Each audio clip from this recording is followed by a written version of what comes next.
યુનોના સંયુક્ત રાષ્ટ્રોએ 1982માં જ્યારે આદિવાસીઓને વિશ્વના સંરક્ષણ માટે આદિવાસી માટે દિવસ નક્કી કરવા માટે જીનીવામાં એક મિટિંગ કરી હતી, ત્યારે આ લોકો યુનોના 134 દેશોએ ભેગા મળીને 1994માં 9મી ઓગસ્ટને વિશ્વ આદિવાસી દિવસ તરીકે ઉજવવાની અમને યુનોએ સંયુક્ત રાષ્ટ્રીય પરમિશન આપી. ત્યારથી આજે અમે 9મી ઓગસ્ટના દિવસે વિશ્વ આદિવાસી દિવસ તરીકે ઉજવીએ છીએ.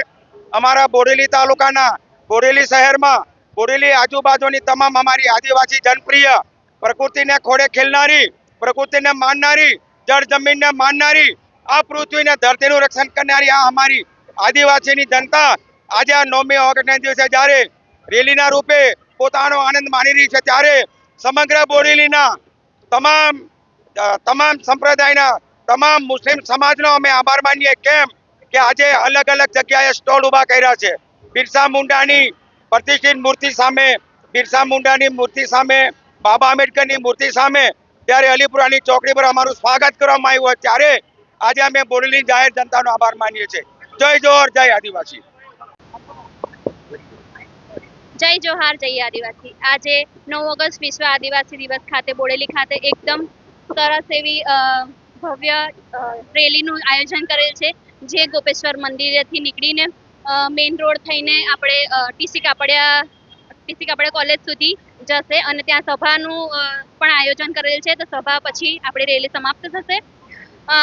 આજ રોજ દર વર્ષની જેમ આ વર્ષે પણ ખૂબ જ એવી મોટી સંખ્યામાં આપણા આદિવાસી ભાઈઓ બહેનો તેમાં વડીલો જોડાયા છે, તેમજ પોતાની સંસ્કૃતિ પ્રમાણે આદિવાસી પહેરવેશમાં આવ્યા છે લોકો.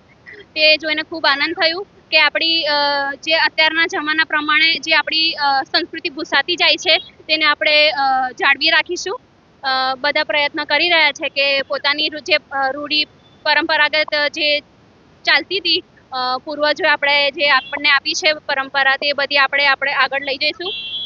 અને અમારો એક જ ઉદ્દેશ છે કે અમે અમારી સંસ્કૃતિને બચાવીએ.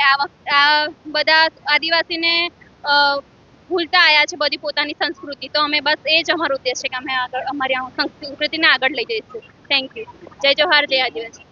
9 ઓગસ્ટ આજે વિશ્વ આદિવાસી દિવસના અંદર સમગ્ર વિશ્વના અંદર આદિવાસી સમુદાય હર્ષ, ઉલ્લાસ અને લાગણી સાથે તેમના આ દિવસનો ઉજવણી કરતા હોય છે, જેના ભાગરૂપે છોટાઉદેપુર જિલ્લાના અંદર ઠેર ઠેર અલગ અલગ તાલુકાઓમાં પણ ભવ્ય રેલી સાથે આદિવાસી સમુદાય ખૂબ હર્ષ ઉલ્લાસ સાથે અલગ અલગ એમના વાજિંત્રા અને એમની રૂઢી પ્રમાણેના કપડાં પહેરીને એ પોતે જુલુસ નીકાળી અને બહુ ઉજવણી કરતા હોય છે. વર્ષોની જેમ મુસ્લિમ સમાજ ઠંડા પીણાની વ્યવસ્થા કરી અને આદિવાસી સમાજને આ દિવસની શુભકામનાઓ પાઠવે છે.